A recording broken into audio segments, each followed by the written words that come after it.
Hello बच्चों, let's read the question. A parallel plate capacitor with a plate area A and distance of separation D is filled with a dielectric.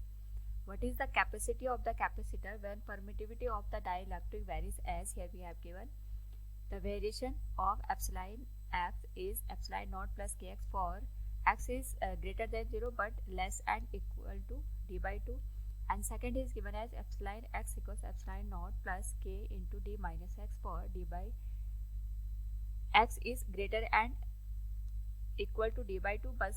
less than and equal to d. Here we have given four options. Now to answer this question, first we will discuss here the key concept, and here the key concept is given as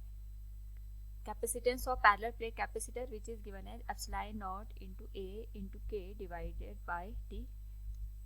यहाँ पे जो a है ये plate का area है, d दोनों plate के बीच की डिस्टेंस है, और k यहाँ पे दोनों प्लेट के बीच का जो डाइलेक्ट्रिक मटेरियल है उसको इंडिकेट करता है.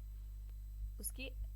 यहाँ पे अगर हम बात करें सीरीज और पैरेलल कॉम्बिनेशन ऑफ कैपेसिटेंस की, तो जो हमारे पास पैरेलल कॉम्बिनेशन होता है उसमें कैपेसिटर गिवन होता है C1 plus C2 plus C3 इस तरीके से, और सीरीज का जो कॉम्बिनेशन होता है कैपेसिटर के केस में that will B 1/C1 plus 1/C2 plus 1/C3 and so on. Now यहाँ पे अगर हम बात करें क्वेश्चन की, parallel plate capacitor with plate area A and distance separation D is filled with a dielectric. What is the capacity of the capacitor when permittivity of the dielectric varies as epsilon x equals epsilon naught plus kx for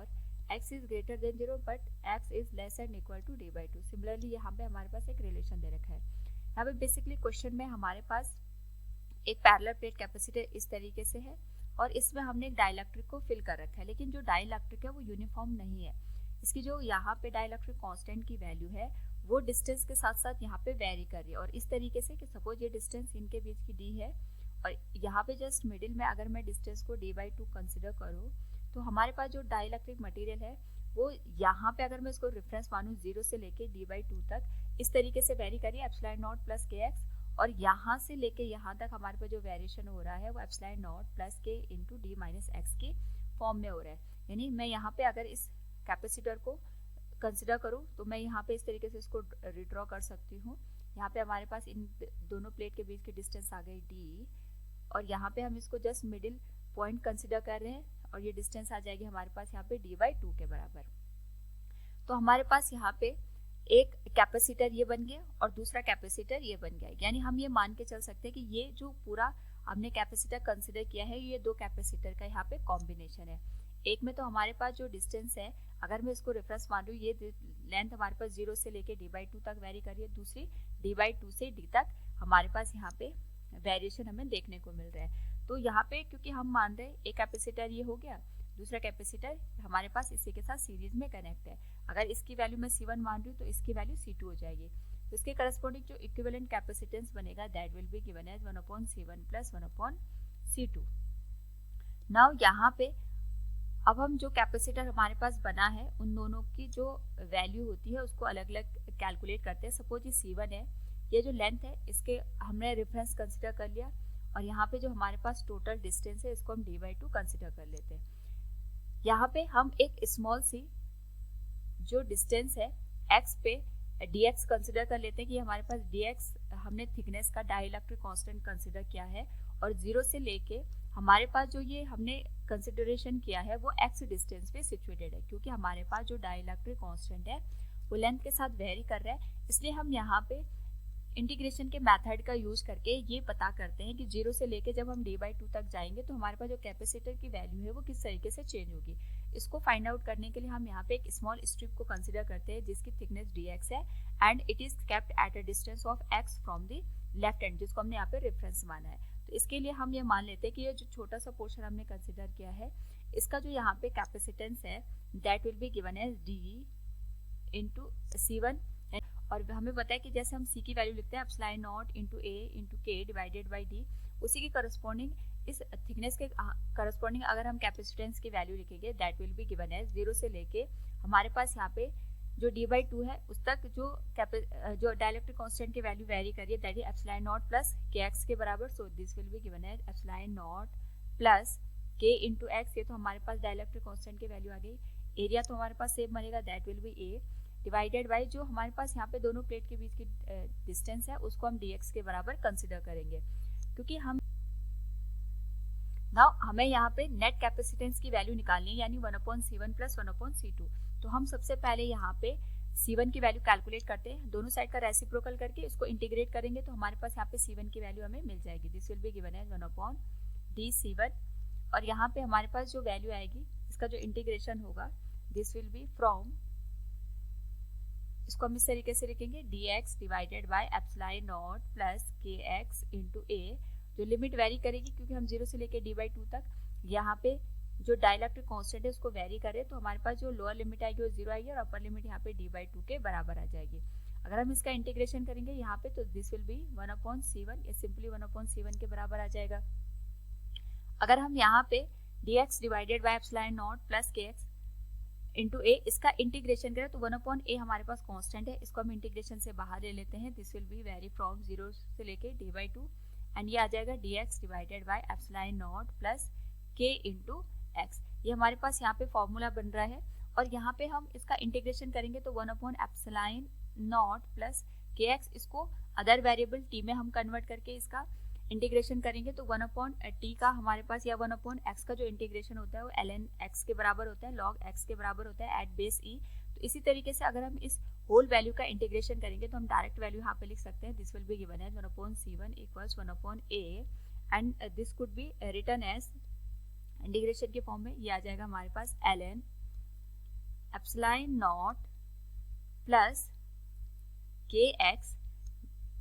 divided by epsilon naught, और साथ में हमारे पास ये multiply हो जाएगा 1/k के साथ। ये जो वैल्यू है अगर हम इसको यहाँ पे t में कन्वर्ट करेंगे, यहाँ से हम dx की वैल्यू कैलकुलेट करके इसका जो इंटीग्रेशन है उसको फाइंड आउट कर सकते हैं। तो 1/x का इंटीग्रेशन ln x के बराबर होता है, इसी से हमने इस फॉर्मूले को यहाँ पे फाइंड आउट किया है। और जो हमारे पास यहाँ पे लिमिट जाएगी that will B of the x from 0 से लेके d/2 तक। यहाँ पे हमारे पास जो वैल्यू आएगी that will be written as 1/k into a ln, limit को हम डालेंगे पहले 0 एंड आफ्टर दैट d/2। जब हम 0 डालेंगे तो ये जो पूरा टर्म है 0 हो जाएगा, एप्सिलॉन नॉट से एप्सिलॉन नॉट कैंसिल हो जाएगा, दिस विल बी 1। ln 1 की वैल्यू हमारे पास 0 के बराबर होती है, इसलिए जो लोअर लिमिट है वो तो 0 होगी और हम यहाँ पे केवल अपर लिमिट का यूज करेंगे, that will become ln epsilon naught plus k into d/2 divided by epsilon naught. This will be given as equation number 1। यहाँ पे हमने 1/C1 की वैल्यू कैलकुलेट कर दी। इसी तरीके से हम यहाँ पे जो हमारे पास सेकेंड कैपेसिटर हमने कंसिडर किया था C2, उसकी करस्पॉन्डिंग वैल्यू को कैलकुलेट करेंगे। इसमें भी हम सेम मेथड यूज करते हैं। यहाँ पे हम एक स्मॉल सी स्ट्रिप को कंसिडर करेंगे जिसकी थिकनेस dx के बराबर है, लेकिन इसके लिए जो लिमिट वेरी करेगी वो d/2 से लेके d तक वेरी करेगी, हमें ध्यान रखना है यहाँ पे। तो जो C2 की वैल्यू होगी दैट विल बी गिवन है, यहाँ पे जो हमारे पास डाइलेक्ट्रिक कांस्टेंट है वो वेरी करे epsilon naught plus k into d minus x के साथ, and this whole value will be multiplied with a divided by, यहाँ पे जो हमारे पास थिकनेस आएगी वो dx के बराबर आएगी। सो यहाँ पे अगर हम इसका रेसिप्रोकल करें क्योंकि हमें 1/C2 की वैल्यू चाहिए, this will be given as dx divided by epsilon naught plus k into d minus x, और ये मल्टीप्लाई हो जाएगा हमारे पास यहाँ पे a के साथ। अगेन हम वैल्यू फाइंड आउट करेंगे तो दोनों साइड का इंटीग्रेशन कर लेंगे, this will be given as 1/dC2, और यहाँ पे हमारे पास जो लिमिट वेरी करेगी d/2 से d तक वेरी करेगी, दिस विल बी गिवन है dx divided by epsilon naught plus k into d minus x multiplied with a। Again हम इस होल टर्म को यहाँ पे कुछ भी वेरिएबल कन्वर्ट करके उसकी वैल्यू फाइंड आउट कर सकते हैं, जैसे हमने प्रीवियस केस में किया था। और यहाँ पे हमारे पास जो इंटीग्रेशन करके वैल्यू आएगी दैट विल बी 1/C2। यहाँ पे हमारे पास जो इंटीग्रेशन आएगा वो ln के टर्म में आएगा, क्योंकि हम epsilon naught plus k into d minus x इस होल वैल्यू को अदर वेरिएबल में कंसिडर करेंगे। तो हमारे पास सपोज हमने वेरिएबल y मान लिया, तो 1/y dy का अगर मैं इंटीग्रेशन करूँ तो ये हमारे पास ln y के बराबर आता है। तो इसी तरीके से हम इसका इंटीग्रेशन यहाँ पे करेंगे तो हमारे पास जो होल वैल्यू है that will be given as 1/a को तो हम यहाँ पे कांस्टेंट कंसिडर करके बाहर लिख लेंगे, दिस विल बी गिवन है जैसे हमने प्रीवियस केस में किया था 1/k कांस्टेंट आ जाएगा तो हम इसको डायरेक्ट बाहर लिख सकते हैं, and this will be given as ln epsilon naught plus k into d minus x